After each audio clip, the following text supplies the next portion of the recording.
A nossa aula de agora é sobre listas e links. No início dessa aula, a gente ainda vai ver um conceito novo para nós, que é o conceito de atributo, que é alguma coisa que vai modificar o comportamento e a aparência de algumas tags. Depois disso, a gente vai ver como a gente faz para incluir no nosso documento listas e enumerações. E, finalmente, a gente vai ver como a gente vai poder também criar referências a outros documentos, que são os links. Quer dizer, referência a outros documentos, referência ao próprio documento aonde a gente está.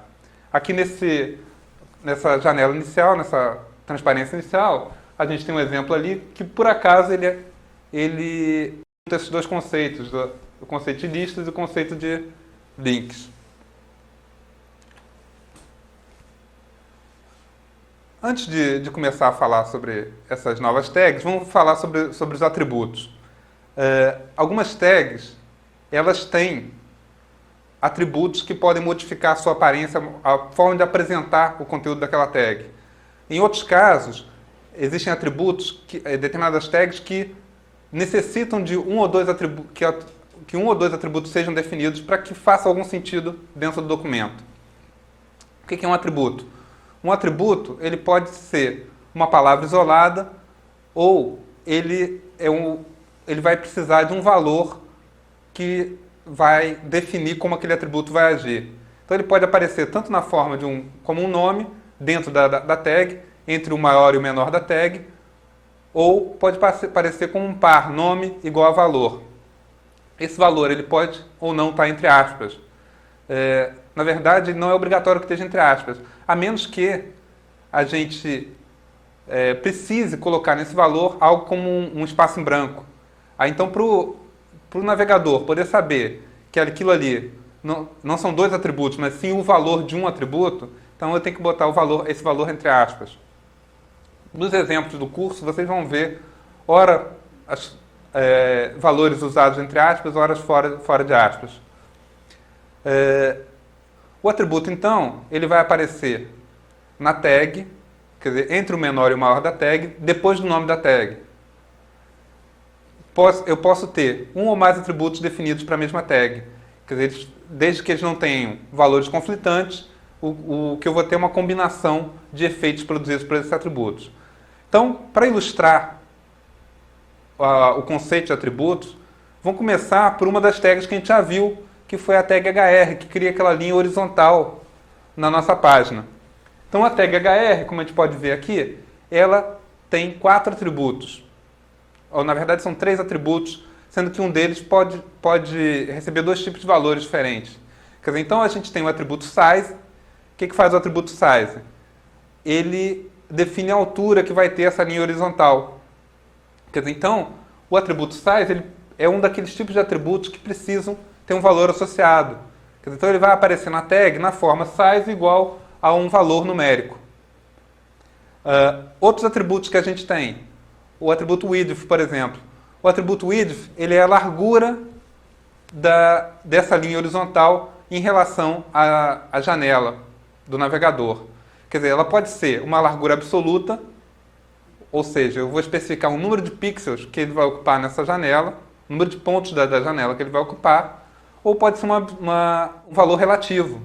Nesse caso, eu estou dizendo o seguinte, eu não estou especificando exatamente qual vai ser o tamanho, mas sim que esse tamanho vai ser relativo à largura da janela.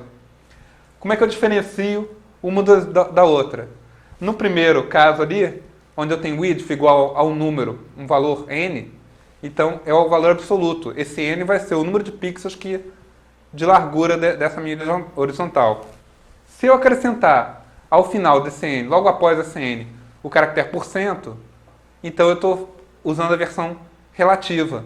Quer dizer, então eu estou especificando uma percentagem da largura da janela que vai ser ocupada por aquela linha horizontal. O último atributo que a gente vê aqui, o atributo noShade, ele é um daqueles exemplos de um atributo que não precisa de um valor numérico. O noShade, ele quer dizer sem sombra. A gente vai ver aqui no exemplo o seguinte, que uma linha horizontal ela é desenhada como se fosse sombreada, ou seja, a parte de cima dela é um pouquinho mais clara e a parte de baixo é um pouco mais escura, como se viesse uma luz de cima para baixo. Quando eu defino o atributo noShade, eu simplesmente cesso esse efeito e ela fica totalmente no escuro. Então, a gente vai olhar o exemplo aqui para ficar mais simples da gente compreender isso. Então, a gente tem aqui um exemplo onde a gente criou 4 linhas horizontais. No primeiro caso aqui, a gente colocou uma linha horizontal sem definir nenhum atributo a mais, como a gente já tinha visto anteriormente. Então, ele simplesmente coloca uma linha com sombreado de uma largura, que é uma largura de 2 pixels, e ocupando a quase totalidade da página.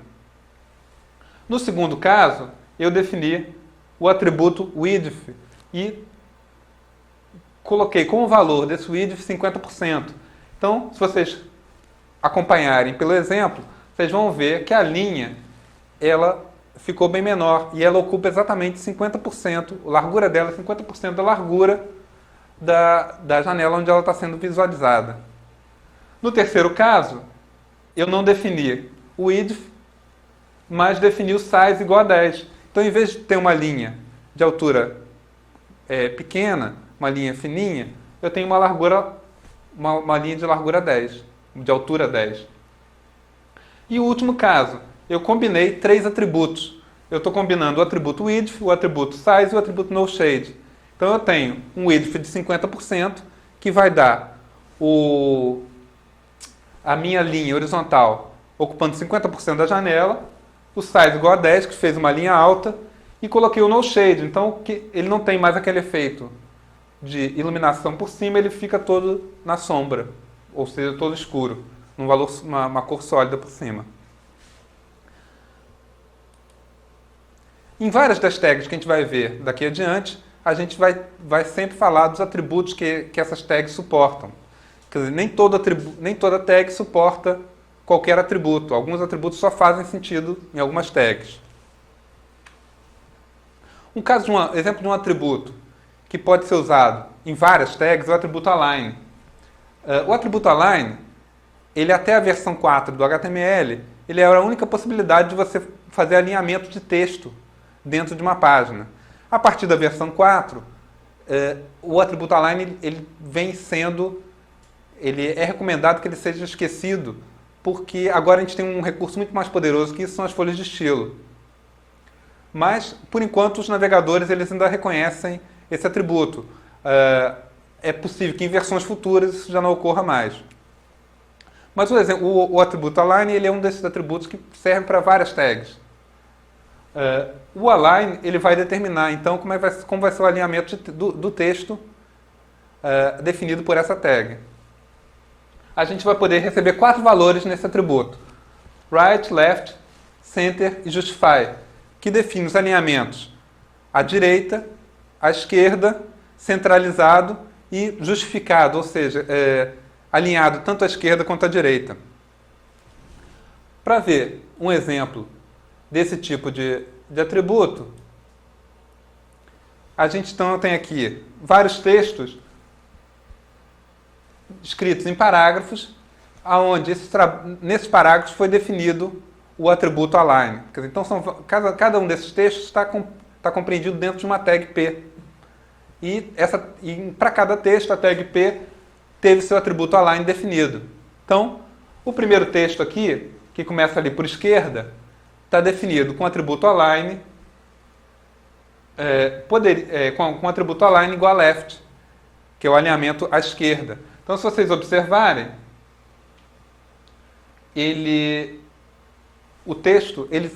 o alinhamento à esquerda implica que o texto vai sempre começar na margem esquerda do documento. A margem direita, não necessariamente, ele vai acabar alinhado perfeitamente. Nessa abertura de janela, por acaso, ele está. Mas se eu vier aqui e diminuir um pouquinho a largura da janela, a gente já vê que à direita ele fica desalinhado no primeiro caso, o primeiro parágrafo. Se eu continuar aqui olhando fonte, eu vou ver que a segunda tag P, o segundo parágrafo, que começa com o align igual a right, com um P com align igual a right, e o texto escrito direita. Ele vai ter, então, um texto com alinhamento à direita. Alinhamento à direita significa que o texto vai sempre terminar na borda direita do navegador. A borda esquerda vai estar desalinhada. O terceiro caso é o alinhamento centralizado, é o terceiro parágrafo aqui com Align Center. Então, o texto vai estar centralizado em relação ao documento, em relação ao navegador. Se eu continuar olhando aqui o código-fonte, o quarto parágrafo, eu vou ter o align igual a justify. No justify, quer dizer, que alguns traduzem em português para justificado, eu vou ter um alinhamento tanto à esquerda quanto à direita. Então, se eu for olhar o texto que começa com onde está escrito justificado, eu vou ver que ele está alinhado tanto à esquerda quanto à direita, independente de aumentar ou diminuir a largura da janela. E, por fim, a gente vê um texto normal, que é uma tag P, sem eu definir o atributo align, cujo o valor padrão é um alinhamento à esquerda. Não foi dito antes, mas grande parte dos atributos, eles têm um valor padrão. Ou seja, se eu não definir esse atributo, vale o valor padrão. Então, no caso do atributo align, para a tag P, o valor padrão é o align igual a left, ou seja, alinhamento à esquerda. Por fim, aqui na última parte do nosso exemplo, vocês vão encontrar uma tag que a gente não tinha visto até agora, que é a tag div. A tag div, ela pula uma linha, ela engloba o que está dentro dela, pulando uma linha tanto no início quanto no final, e ela tem a utilidade dela é definir um estilo, um padrão para o texto que vai no interior dela. Quer dizer, dessa forma, a gente está vendo aqui o seguinte: eu tenho vários parágrafos que eu quero ter com um alinhamento centralizado. Então, em vez de definir o align igual a left para cada tag P, eu coloquei todas essas tags P dentro de uma tag div com align igual a left, igual a center. Então, o que a gente teve? Todos esses os parágrafos que estavam no interior da tag div vão aparecer aqui, na parte de baixo aqui do nosso documento, centralizado. Quer dizer, isso vale tanto para o texto, como também para a tag HR, para a linha horizontal, que também é afetada pelo atributo align. Então, esse atributo, além da tag P, da tag div, do HR, ele também afeta os cabeçalhos que a gente viu na aula passada, H1, H2, H3 até o H6. Agora que já falamos sobre os atributos, vamos então conhecer um novo recurso, um novo para nós, recurso que a gente vai poder incluir nas nossas páginas, que são as listas. Há 3 tipos de lista em HTML. São listas não numeradas, listas numeradas e as definições, tipo definição de dicionário, ou listas de definição. O primeiro tipo de lista que a gente vai ver são as listas não numeradas. Nas listas não numeradas, a gente vai, então, tomar conhecimento agora de 2 novas tags, a tag UL e a tag LI. A tag UL é uma tag container que delimita todo o espaço dessa lista não numerada. Quer dizer, uma lista vai ser composta de uma série de itens. Então, todos os itens dessa lista vão ter que estar dentro da tag UL. Para cada item que eu tiver na lista, então eu tenho uma tag container que é a tag LI.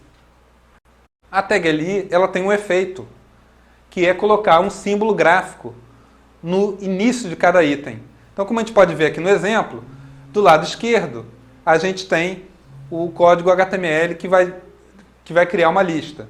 Do lado direito, a gente tem o efeito gerado pelo navegador. Então, a gente vai ter lá disciplinas do primeiro módulo e ali uma lista dessas disciplinas. Então, banco de dados, técnicas de programação, arquitetura e rede.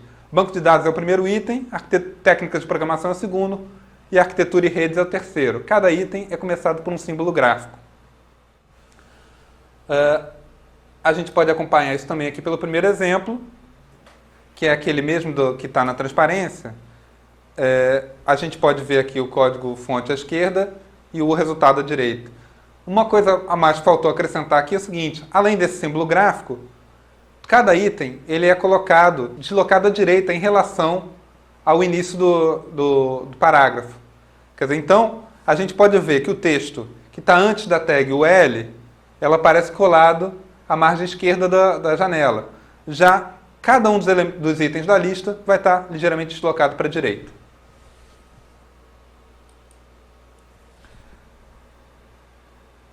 A tag LI, então, ela vai definir cada um dos itens que a gente vai colocar. Dentro de uma tag LI, o que a gente vai colocar? Vai colocar texto, ou pode colocar outras tags também que sejam utilizadas em HTML. Pode colocar, inclusive, outras listas. Quer dizer, quando a gente coloca uma lista dentro da outra, a gente tem o que a gente chama de uma lista alinhada. A gente já viu no exemplo anterior que, quando a gente tem uma lista, cada item ele é ligeiramente deslocado à esquerda. Se eu tenho uma lista dentro de outra, os itens dessa lista interna vão estar deslocados para a direita em relação aos itens da lista mais externa. Como é que eu... Quer dizer, como cada item é começado por uma tag LI, é colocado dentro de uma tag LI, como é que eu sei dentro de qual lista esse LI está? Quer dizer, todo LI pertence à última lista que foi aberta. Bom, isso vai ficar mais claro no nosso exemplo aqui. Então eu tenho um exemplo. Agora, eu coloquei cada um dos módulos fazendo parte também de uma lista, e dentro dos módulos, então, eu tenho as disciplinas desse módulo. Então eu tenho lá, primeiro módulo faz parte da lista mais externa. Dentro dessa lista, dentro desse item, eu coloquei uma outra lista onde estão as matérias do primeiro módulo. Então está lá, banco de dados, técnicas de programação e arquitetura e rede. Repara que duas coisas modificaram. A primeira, a lista mais interna está deslocada em relação à lista externa. E segundo, mudou o símbolo gráfico. Na lista externa eu tenho um símbolo que é uma bola fechada. Na lista interna eu tenho um símbolo que é um círculo aberto. Quer dizer, um círculo com o interior branco. Na verdade eu tenho 3 símbolos gráficos para as listas não numeradas. O primeiro é um círculo fechado, o segundo é um círculo aberto, e o terceiro é um quadrado. Esse terceiro seria usado se eu tivesse mais um item, mais uma lista dentro do segundo nível das listas. Quer dizer, então, para cada nível, eu vou tanto colocando um deslocamento para a direita, como alterando o símbolo gráfico. Como só tenho 3, a partir do quarto eu volto para o primeiro símbolo gráfico. Se vocês forem observar o código-fonte aqui, então, eu tenho aqui a primeira UL, que está escrito logo depois de disciplinas regulares. Depois dessa UL, eu abro um LI, onde vai estar escrito primeiro módulo. Depois do primeiro módulo, logo depois do primeiro módulo, eu tenho uma nova UL. O LI que vem logo a seguir, ele pertence à última UL que foi aberta e ainda não foi fechada. Então, o segundo LI pertence à lista mais interna. Então, por isso, banco de dados é escrito mais deslocado para a direita e com símbolo gráfico diferente. Se eu for seguindo adiante, então eu tenho banco de dados, técnicas de programação, arquitetura e rede.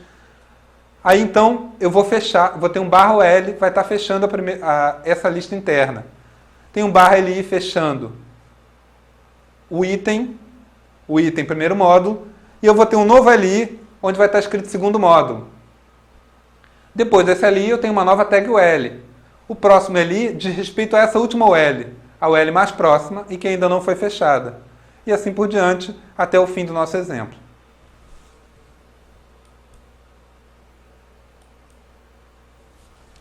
Como eu falei, existem 3 tipos de símbolo gráfico para essas listas não numeradas. Então eu vou ter um círculo fechado, um círculo preenchido, um círculo não preenchido e um quadrado. A gente pode também, independente se é uma lista mais interna ou externa, definir qual símbolo que a gente quer utilizar, através do atributo type. Esse atributo pode ser definido tanto na tag UL quanto na tag LI. A diferença é, se eu defino o atributo type na tag UL, ele vai valer para toda a lista. Se eu defino ele na tag LI, ele vai valer apenas para aquele item da lista. O atributo type ele pode ter 3 valores. Quer dizer, então vai ser type igual a circle para eu ter um círculo aberto. Type igual a square para eu ter um quadrado. E type igual a disk para eu ter um círculo preenchido. A gente pode, no nosso exemplo,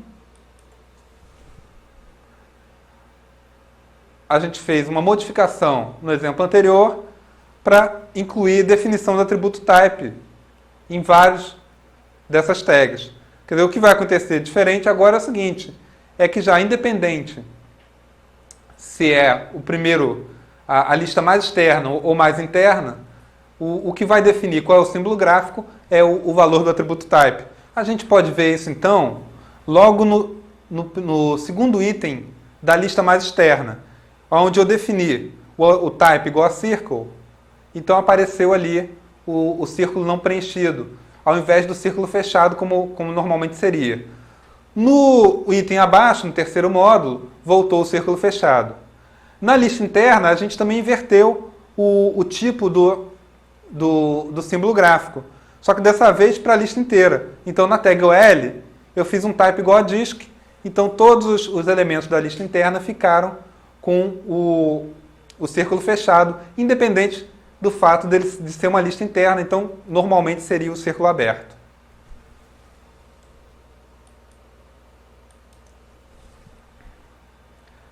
O segundo tipo de lista que a gente tem são as listas numeradas.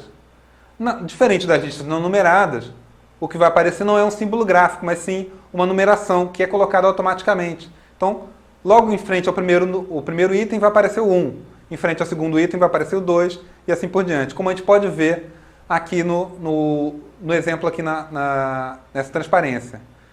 Nas listas numeradas, a gente também vai trabalhar com duas tags. A tag OL, que tem, para a lista numerada, ela vai fazer o mesmo efeito da UL na lista não numerada. A OL delimita a lista numerada. Delimita a área onde vão estar os itens dessa lista. Cada item na lista numerada vai ser também criado por uma tag LI. Então, no nosso exemplo aqui, a gente pode ver aquele mesmo disciplina do primeiro módulo, só que agora eu coloquei uma tag OL. Então, os LIs estão englobados por uma tag OL. Então, se eu for olhar aqui para o lado, vai aparecer uma numeração automática antes de cada item. Olhando aqui para o exemplo, a gente vai ver isso aqui novamente no nosso arquivo e o efeito, quer dizer, a diferença única em relação às listas não numeradas é a numeração. Aqui nesse caso também, cada item vai aparecer deslocado para a direita em relação à margem do documento. Também como das listas não numeradas, eu também vou poder ter listas aninhadas. Ou seja, dentro de cada item da lista, eu vou poder colocar outras listas, tanto listas numeradas como não numeradas. O mesmo vale para uma lista não numerada. Eu posso botar uma lista numerada dentro de uma lista não numerada. E vice-versa. Também, como na tag anterior, a gente vai ter, para as listas mais internas, um deslocamento maior em relação à margem do documento. Aqui, diferente das listas não numeradas, eu não vou ter nenhuma modificação na forma de exibir os meus números. A única diferença é a seguinte, para cada lista interna, a numeração é reiniciada. Então, eu tenho uma lista externa aqui, que está numerada 1, onde está o primeiro módulo, 2, o segundo módulo, 3, o terceiro módulo. No primeiro módulo, eu tenho uma lista interna, onde a numeração recomeça. Nesse caso, então, o mais importante é a gente saber a qual lista pertence o LI. Novamente, como na lista não numerada, o LI vai pertencer sempre à última lista que foi aberta. Então, dessa forma, a gente vai saber que numeração que ele vai tomar aquele item.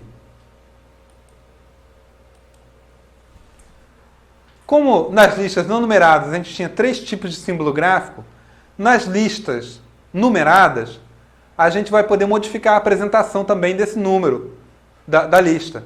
A gente aqui, então, tem 5 opções. A primeira a gente já viu que é a opção padrão, que são os algarismos arábicos. Mas a gente também pode optar por algarismos romanos ou optar por letras. Para definir qual tipo de numeração que a gente vai usar, a gente tem o atributo type, que vai ser utilizado tanto na tag OL quanto na tag LI. O atributo type, então, ele pode receber 5 valores. O primeiro valor é um A maiúsculo. No A maiúsculo, eu estou definindo, então, que a minha lista vai ser...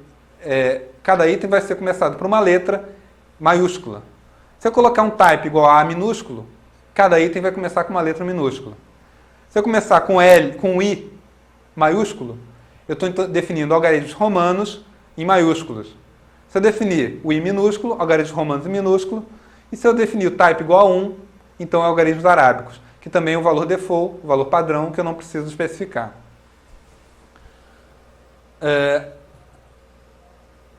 Se eu for observar aqui o exemplo, a gente vai ver então que eu coloquei na lista externa, eu alterei o type do segundo item. Então eu tinha uma lista de algarismos arábicos e no segundo item eu fiz um type igual a I minúsculo. Então aparece aqui o II, o 2 em romanos, que é em letras minúsculas. Quer dizer, como a gente viu antes, em relação às listas não numeradas, se eu definir o type no LI, ele vale só para aquele item. Se eu definir o type no OL, ele vale para a lista toda. Então, nas listas internas aqui, eu defini o type para a lista toda. Então, no primeiro caso, eu tenho letras em minúsculas, segundo letras maiúsculas, e no terceiro, algarismos romanos em maiúsculos.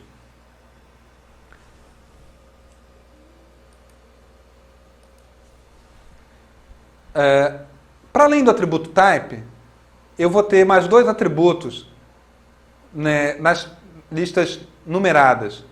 Eu tenho o atributo start, que é um atributo da tag OL, e tenho o atributo value, que é um atributo da tag LI. O start e o value, apesar de terem nomes diferentes, eles significam a mesma coisa. O start na tag OL, ele vai definir qual é o primeiro número que minha lista vai tomar. Se eu não disser nada, esse número vai ser 1. Mas eu posso começar minha lista de qualquer número que eu quiser. Eu posso, dessa forma, retomar uma numeração de um outro ponto do documento, onde eu já fechei a lista, agora eu retomo aqui embaixo com, novamente, aquela numeração. Na tag LI, eu posso alterar a numeração de um item especificamente. Quer dizer, dessa forma, eu não uso o start, eu uso o atributo value. Tanto o start quanto o value, eles vão receber um valor que vai ser um número, que vai ser o número que vai recomeçar a numeração daquela lista. Tanto start quanto value, eles têm um valor padrão, que é o valor 1. Então, se eu omitir essas tags, elas vão, quer dizer, no caso do start, é o valor 1. No caso do value, é o valor que a própria lista vai induzir. Quer dizer, o próprio número de itens que já teve antes vai induzir na numeração daquele item. Então, se a gente voltar até aquele exemplo, a gente vai ver o seguinte. Se vocês forem olhar a lista interna ao segundo módulo, a gente vai ver o seguinte. Eu fiz type igual a start igual a 4. Se a gente for olhar para aquela lista, então, a gente vai ver que o primeiro elemento da lista apareceu com o D maiúsculo. Esse D maiúsculo corresponde ao 4. Se fosse numeração arábica, apareceria o número 4 ali. Como eu optei por letras maiúsculas, apareceu um D maiúsculo. O elemento seguinte foi o E maiúsculo e o outro elemento foi o F maiúsculo. A mesma coisa acontece na lista interna ao terceiro módulo, onde eu defini o start com 10.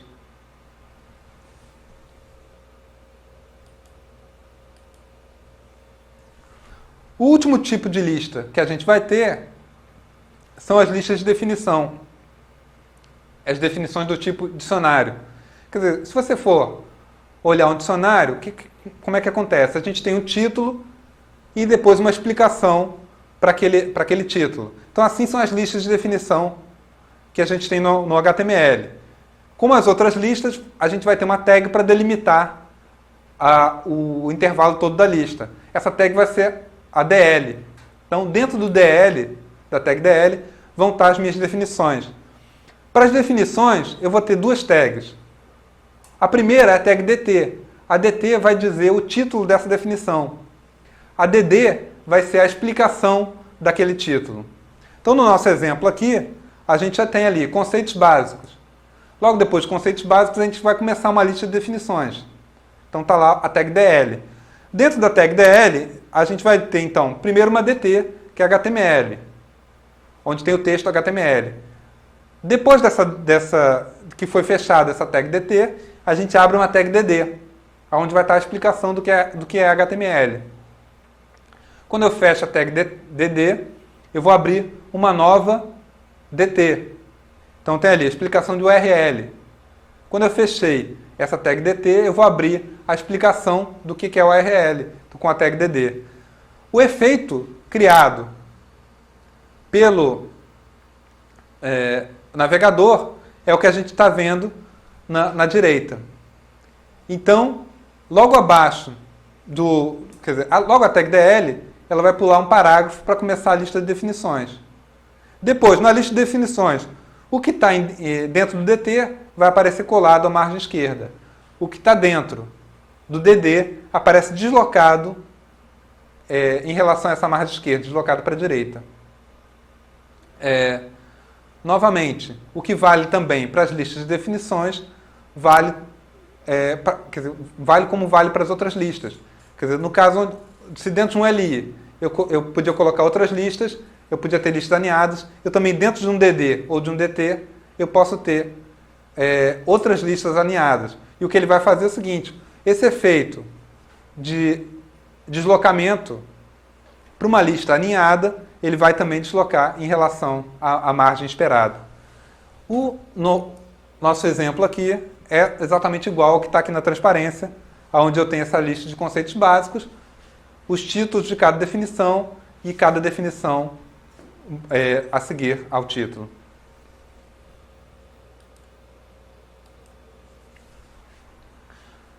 O que a gente vai falar agora? A gente vai falar sobre uma das principais coisas da linguagem HTML e uma das coisas que inclusive, está na base do próprio movimento de surgir a utilização dessa linguagem HTML e da própria web, que é a capacidade de você poder interligar documentos, você criar dentro de um documento uma referência a um outro documento, e através da seleção dessa referência, eu poder sair do documento para ir para outro.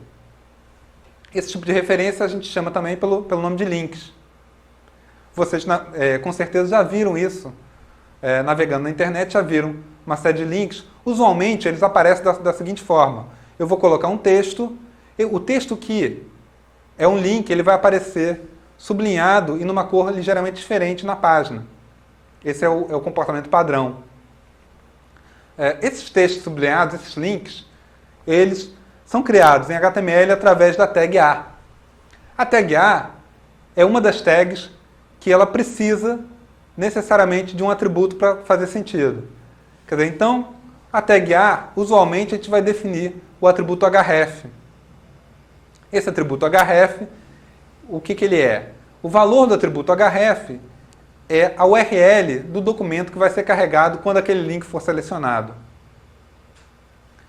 Então, quando eu defino uma tag A, href, o endereço de um documento, dentro dessa tag A eu vou colocar um texto. Esse texto que vai estar nessa tag A, qualquer ponto desse texto que eu selecionar, vai causar a abertura do documento indicado lá no href. Ao falar dos links, a gente tem que ver alguns conceitos que são importantes. O primeiro conceito importante é em relação a caminhos absolutos e caminhos relativos. O que são caminhos absolutos? O que são caminhos relativos? Vamos começar falando pelo caminho absoluto.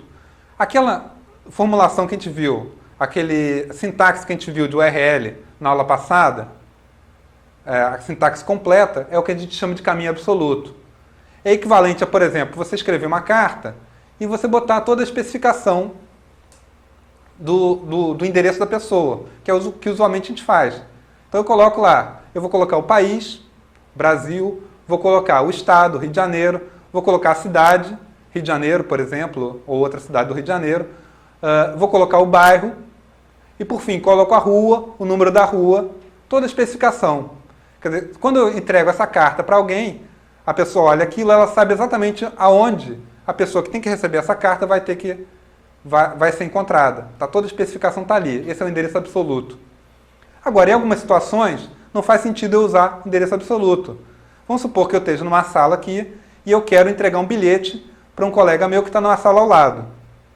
Então, imagina que eu chame alguém, ô fulano, me ajude a entregar o bilhete a Cicrano. E na hora de eu dizer aonde está o Cicrano, eu digo para ele, olha, Cicrano está no Brasil, Ciclano está no Rio de Janeiro, está na cidade do Rio de Janeiro, está nesse bairro aqui, está nessa rua, que é a rua onde a gente está nesse número da rua, que é o local onde está, e por fim até dizer a sala ao lado.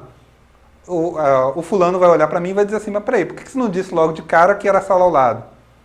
Quer dizer, então, eu posso dar tanto o endereço absoluto, quer dizer, que é dar o endereço completo, como posso dar o endereço relativo, simplesmente dizer, olha, sai dessa sala, vai à sala ao lado e você vai entregar esse bilhete ao cicrano. O mesmo conceito existe em relação ao HTML. Quando a gente vai especificar o endereço de um documento, a gente pode usar tanto a URL absoluta, tanto o endereço absoluto, quanto o endereço relativo. Quando é que a gente vai usar o endereço relativo? Dentro do nosso site, quando eu quero especificar um documento que está na mesma pasta do documento, quer dizer, eu estou no documento A e eu quero fazer uma referência ao documento B que está na mesma pasta, eu não preciso colocar o endereço todo do meu site. Basta eu dizer o nome do endereço do documento B. Assim eu evito alguns problemas que podem surgir. Por exemplo, se eu coloco a especificação total, ela vai fazer sentido se a minha página estiver instalada num determinado lugar. Se amanhã eu resolvo mudar de provedor, eu vou ter que alterar o meu documento para modificar também a referência absoluta àquele documento. Outro caso típico de problemas entre caminhos absolutos e caminhos relativos é eu estou desenvolvendo meu site em casa. Então, estou gravando todas as minhas páginas no Drive A do meu micro. E eu começo a fazer um monte de referências absolutas ao Drive A. Amanhã, quando eu for instalar essa página num provedor de acesso, quer dizer, com certeza, esse documento não vai estar no Drive A lá da máquina do provedor de acesso. Então, todas aquelas referências absolutas ao Drive A da máquina não vão mais fazer sentido. Essas diferenças entre caminho absoluto e relativo vão ficar mais claras quando a gente tiver visto o exemplo. Mas antes de passar ao exemplo, vamos fazer mais uma observação aqui sobre as URLs que a gente vai utilizar. Quando a gente está fazendo o desenvolvimento dessa página, é muito comum você estar usando isso num micro com o sistema operacional Windows. E a tendência nossa é utilizar a padronização do Windows, por exemplo, para colocar a lista de pastas que a gente tem que percorrer até chegar àquele arquivo. Quer dizer, no Windows, a gente vai usar uma barra, uma barra ao contrário, a contrabarra, para separar as pastas. Em caso da web, a forma mais genérica de fazer uma URL é utilizar a convenção do sistema Unix, que é a barra na posição correta. Para além dessa questão da barra, que a gente deve usar na posição normal para separar as pastas, há outra questão que a gente tem que levar em conta também quando for escrever a URL dos documentos. Muitas pessoas vão usar máquinas do tipo onde esteja instalado o sistema operacional Windows para desenvolver seus documentos. No caso do Windows, ele não faz diferenciação se o nome de um arquivo está escrito em maiúscula ou em minúscula. Já outros sistemas operacionais, como Unix, se você tiver um nome de arquivo escrito em minúscula, ele escrito em maiúscula é outro arquivo. Quer dizer, você pode ter, no mesma pasta, você pode ter arquivos com o mesmo nome, desde que você modifique algumas ou todas as letras de minúscula para maiúscula. Como a gente não sabe, quando a gente, a priori, usualmente a gente não sabe onde é que vai ser instalado, onde vai ser publicado o nosso site, a gente pode resolver publicar o site num servidor, numa instalação que use um servidor do tipo Unix.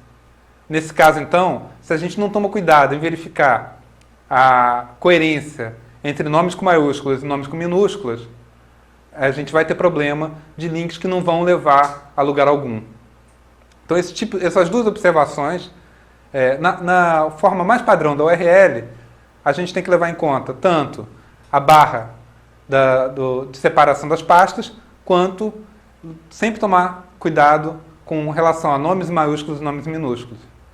Depois de feitas essas observações, vamos passar então ao nosso exemplo, que deve dar um esclarecimento maior a respeito de caminhos absolutos e relativos. Nesse documento aqui que a gente está vendo, então a gente tem aqui 5 links nessa janela. Como é que eu sei que são 5 links? Quer dizer, eu tenho 5 textos aqui, são 5 itens de uma lista não numerada, e esses textos, eles estão escritos sublinhados. Usualmente, textos sublinhados, eles indicam que ali tem um link, é a informação padrão. Outra coisa que indica a presença de um link ali é a cor desses textos. No caso aqui, nós temos 5. Nesse nosso exemplo aqui, nós vamos ter 5 documentos. Vocês podem observar que não necessariamente corresponde ao que vocês estão vendo nos seus exemplos aí, mas no meu caso aqui, os 2 primeiros links já foram visitados antes. Eu já abri a página, o documento relativo a esses 2 primeiros links. Então eles estão numa cor diferente do terceiro link e do quarto link. No caso, os 2 primeiros estão numa cor avermelhada e o terceiro e o quarto numa cor azulada. Novamente repito, não quer dizer que quando você abrir esse exemplo vai estar assim. Isso depende do histórico da abertura dessa página aqui. No meu caso aqui, eu já tinha visitado as 2 primeiras páginas, não visitei a terceira nem a quarta. Outra característica do link é o seguinte: se eu for passear com o cursor do mouse, quando eu estou passando com o cursor do mouse sobre a página, ele tem o aspecto de uma seta. Quando eu passo sobre um link, o aspecto do cursor do mouse muda para uma mão. Isso indica que aquilo ali é um link. Eu posso observar também, nessa área que está aqui no canto inferior da nossa janela, do navegador, a gente chama de barra de status. Quando eu passo com o cursor sobre um link, aparece na barra de status a URL aonde aquele link vai nos levar. Então, se vocês forem descansar o cursor do mouse sobre um link, como estou fazendo agora, vocês vão observar ali na barra de status vai aparecer a URL, que é aquele link, aonde aquele link nos leva. Agora, para cada um desses 5 links aqui, eu tenho, no primeiro caso, nos primeiros 2 casos, eu tenho links relativos. Se a gente for olhar, então, aqui ao lado, aqui onde está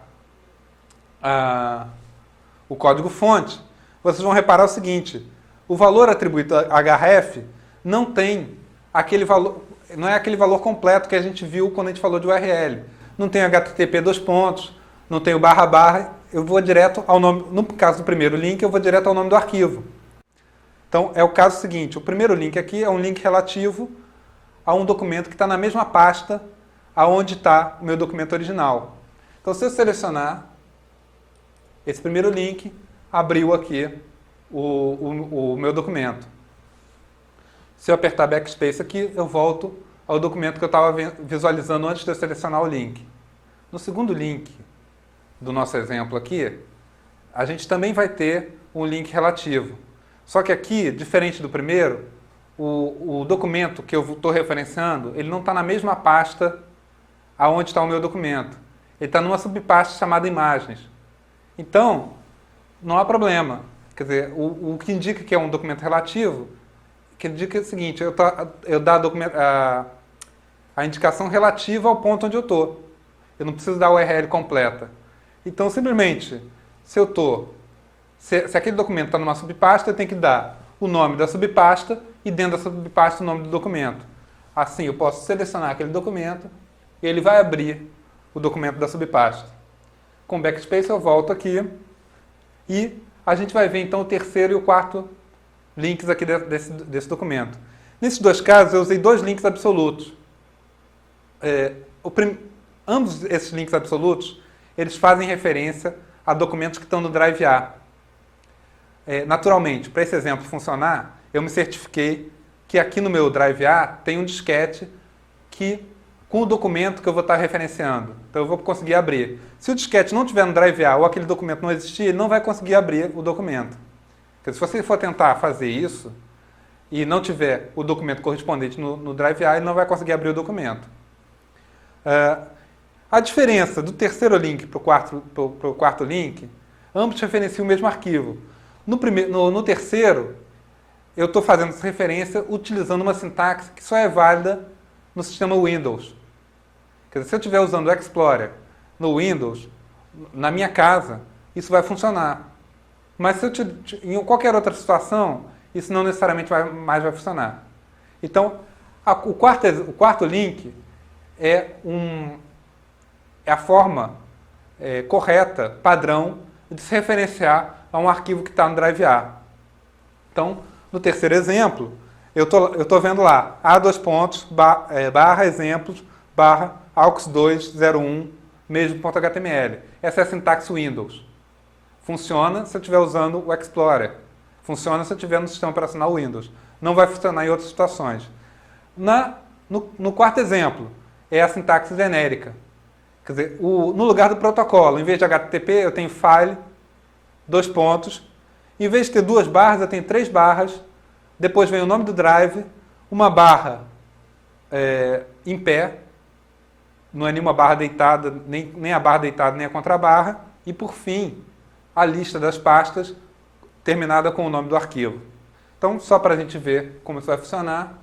Quer dizer, no caso aqui, eu estou usando uma máquina Windows e estou usando o Explorer. Então, o terceiro link vai funcionar. Eu clicando aqui, ele vai buscar lá no meu Drive A aquele documento.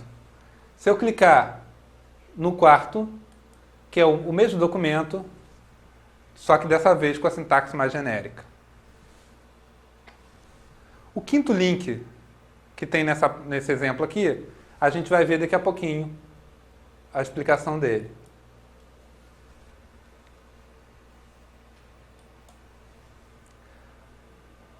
Todas as referências que nós vimos até agora são referências externas.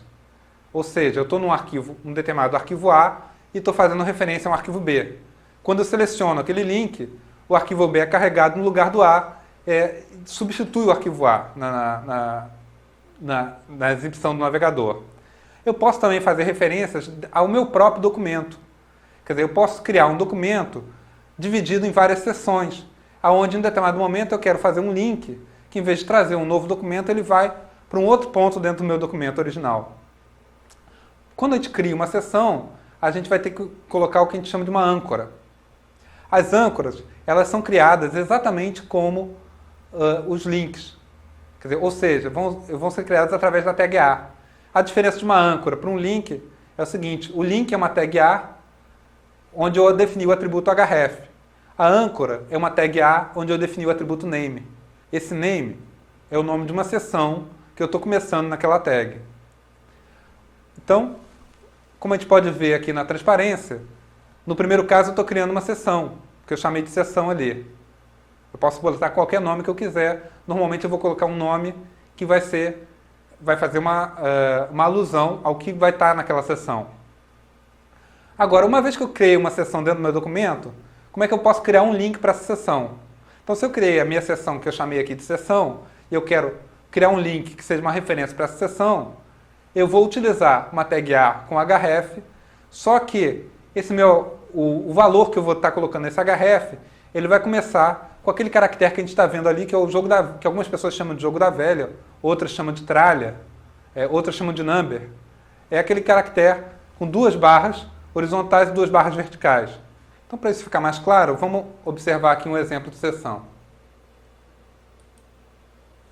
Nesse nosso exemplo, eu aproveitei um documento que a gente já tinha visto anteriormente, que era aquele nosso documento onde a gente tinha os vários tipos de alinhamentos de parágrafo.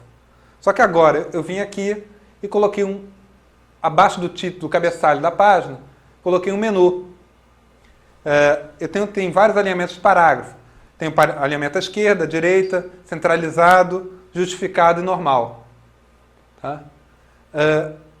Esse menu de cima vai me levar a cada alinhamento vai ser uma seção. E esse menu de cima vai me levar ao parágrafo respectivo.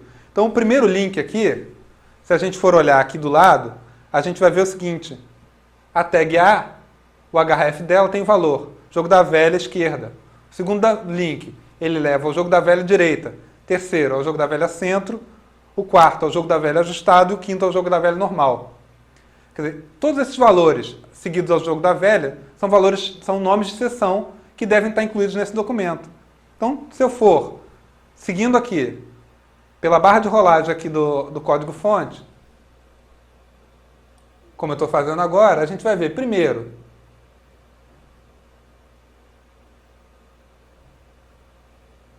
logo aqui, abaixo do parágrafo onde está o align left, eu tenho uma tag A, onde está name igual à esquerda. Se eu for um pouco mais abaixo aqui no documento, no parágrafo onde está o align right, eu vou ver logo abaixo dele, está uma tag A com name igual à direita. E assim vai. Depois do align center, do parágrafo com align center, tem um name igual a centro. Mais abaixo ainda, vou ter um name igual a ajustado e um name igual a normal. A gente pode notar também o seguinte, abaixo de cada seção, vocês estão vendo aqui um link volta, com um link identificado pela palavra volta. Se eu for olhar aqui no código-fonte, eu tenho aqui, esse volta está dentro de um A com href, jogo da velha, topo. Esse topo é uma forma de eu, indo para cada seção, poder voltar ao início do documento. Então, logo no início do documento, antes de qualquer coisa, imediatamente abaixo da tag body, eu tenho aqui uma tag A com name igual a topo. Então, dessa forma que a gente faz links internos a uma página.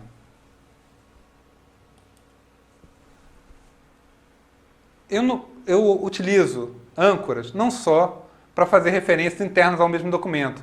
Eu posso, estando num determinado documento, fazer referência a uma seção de outro documento.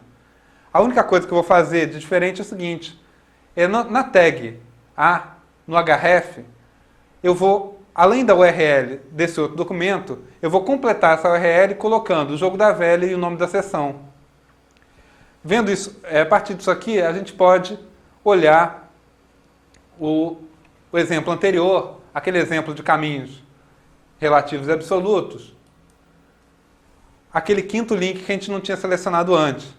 Se a gente for até o fim aqui do código-fonte, a gente vai ver que esse quinto link ele é um href onde a URL está escrita de forma relativa, só que ela é terminada, a URL relativa, com o jogo da velha e o nome de uma seção. Quer dizer, a gente está fazendo a referência justamente a esse exemplo que a gente acabou de ver, só que e a seção direita. Então, se eu clicar no quinto link aqui, eu vou abrir aquele documento, vocês vão estar vendo aquele documento ali, mas começando imediatamente da seção direita.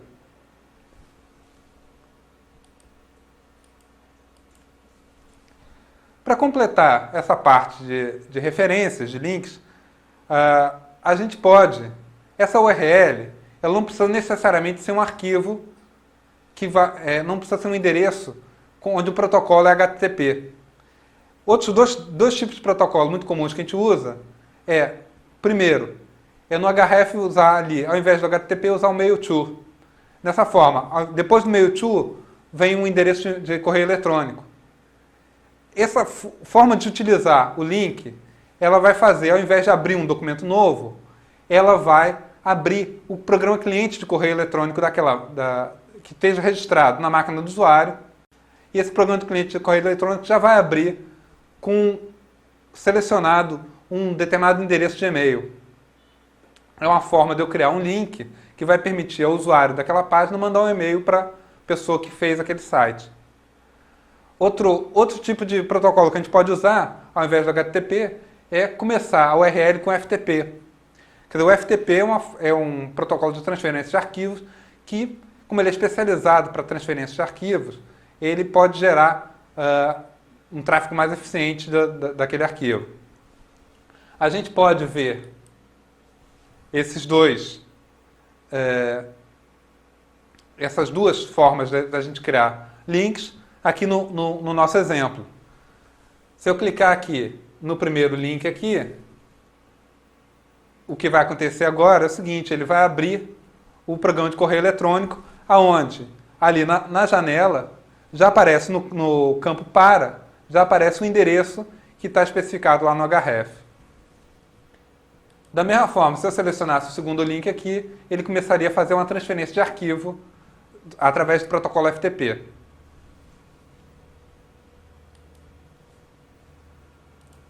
Por fim, para finalizar essa aula, quando a gente define esse atributo href, o tipo de documento que vai ser trazido ali não precisa necessariamente ser um documento HTML. A gente pode colocar outros tipos de documentos, como, por exemplo, arquivos de imagem. No nosso exemplo aqui, na transparência, a gente tem um arquivo com a extensão .jpg, que é uma forma de eu armazenar uma imagem, que a gente vai ver melhor explicado na aula de imagens. Outro exemplo que a gente tem, outro tipo de arquivo que a gente pode ter arquivos de som, pode ter arquivos de vídeo. Então, se o navegador souber abrir como fazer para exibir esse arquivo, ele vai exibir a seleção do link vai causar a abertura desse arquivo. No caso de arquivo de imagem, que a gente pode ver aqui no exemplo, a seleção de um link que leva a um arquivo de imagem vai causar a abertura daquele arquivo no lugar do documento que está sendo exibido. Se eu voltar aqui para a minha página de links e eu tentar exibir o arquivo de som, o que vai acontecer é o seguinte, eu continuo vendo o mesmo documento, só que ele vai abrir um programinha aqui para tocar aquele som. Com o que a gente viu aqui nessa aula, a gente agora já consegue criar páginas que vão estar interligadas a outras páginas. E a gente vai poder construir o nosso site criando ligações entre as páginas desse site.